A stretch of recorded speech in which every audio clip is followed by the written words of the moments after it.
that's probably enough on that. Let's go to the questions where Steve Peters asked if he got the birthday card Gabe McCann and I sent him. Yes, I did, and I think that's on the weekly update on Friday.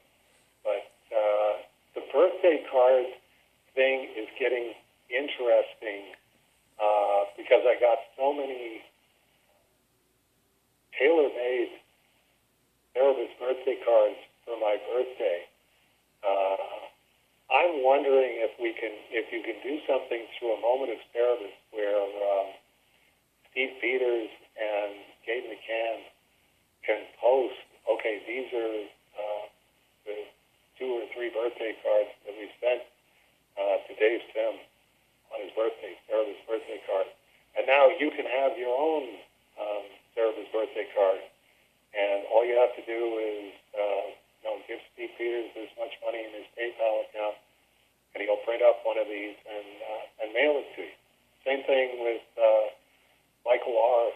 in Easton, Pennsylvania, did what I thought was a very, very funny Cerebus birthday card with his 5-foot cutout with a little tiny birthday hat on it. And it's like, isn't there some way that we can provide these for people? I mean, you'd have sort of a premium price on it because you're only going to do up one. But mail it from the guy who actually came up with it, whoever it is, and let the guy who came up with it make the money off of it. So I'm just going to throw that out as an idea, that I think it would be a very funny thing,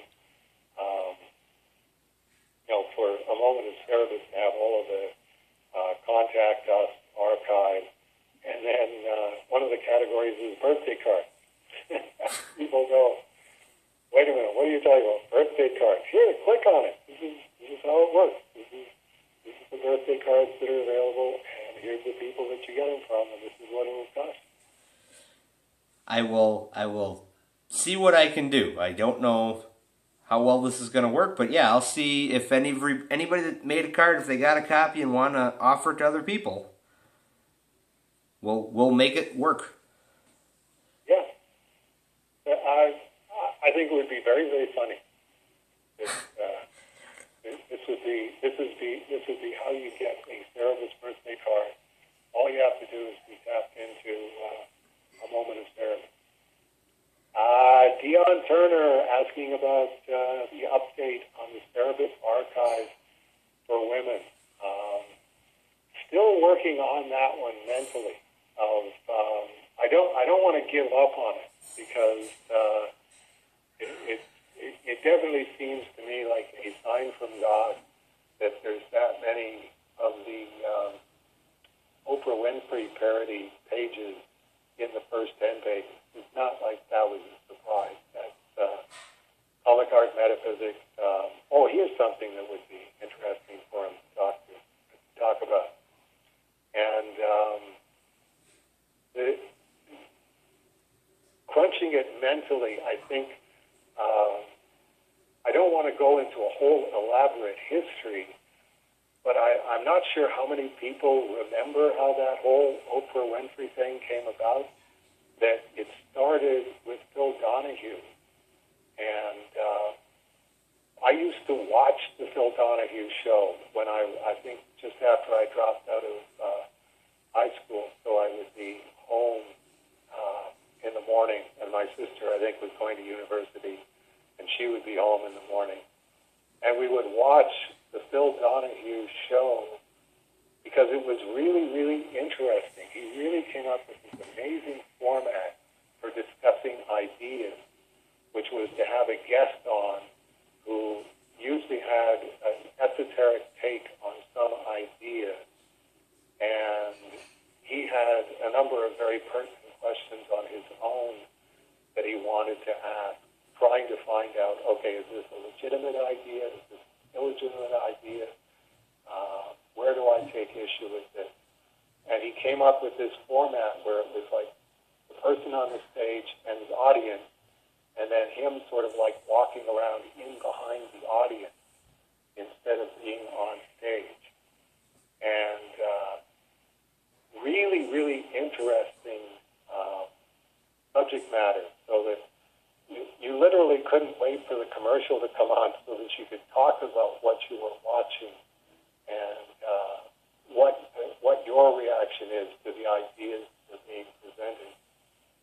And then Oprah Winfrey got a hold of this and basically used the format of the audience, with her walking around in behind the audience and the people on stage. But she turned it into this complete feminist thing of the emotional roller coaster. I mean, we're talking about 20 years different. The Phil Donahue show at what I would consider its peak, early 1970s. Oprah Winfrey, when she's absolutely peaking on Oprah's On, which was the buzz phrase. The entire world came to all so that all the women could watch Oprah. And it's like, it was a complete opposite of ideas. I didn't see Oprah until I was researching Mothers and Daughters, and I went, well, okay, I'm looking for Mothers and Daughters material. This is definitely something that all of the women are just absolutely obsessive about.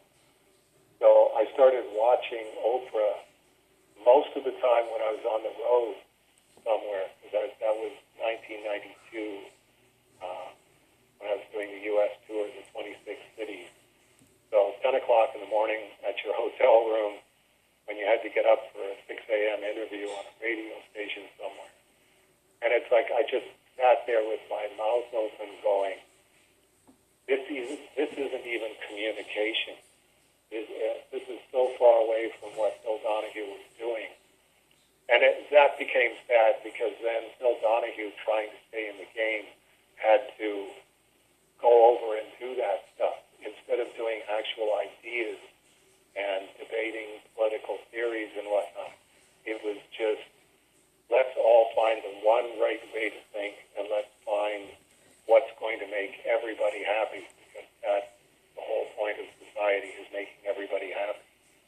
And it's like, oh, this is, if this is the person that they're saying is going to lead us into the future, I'm pretty sure I'm not looking forward to the future. And I turned out to be right. Not looking forward to the future. And here we are.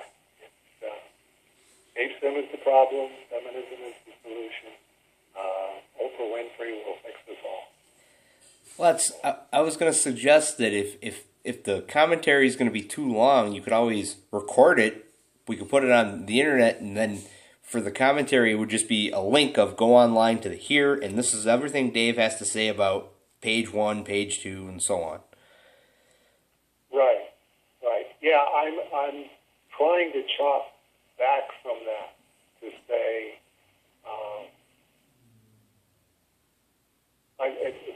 what I just told you is pretty much all I have to say about Oprah Winfrey. So it's a matter of, I'm just trying to scale it back and go, here, let's do this. Because I also have to talk about Cat Ironwood. Dr. Ironcat in the Oprah parody is definitely Cat Ironwood, and she was a piece of work in herself. So it's trying to figure out, okay, how much space does this warrant? I could probably write a 75-page essay and just scratch the surface.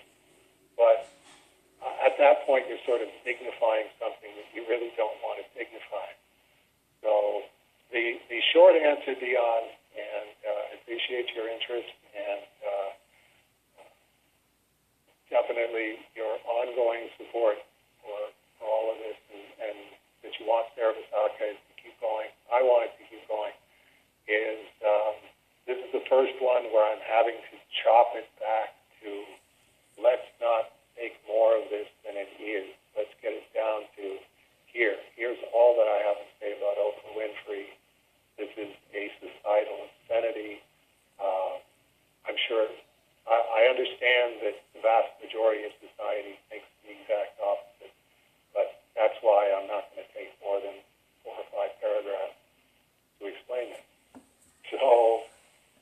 There you go on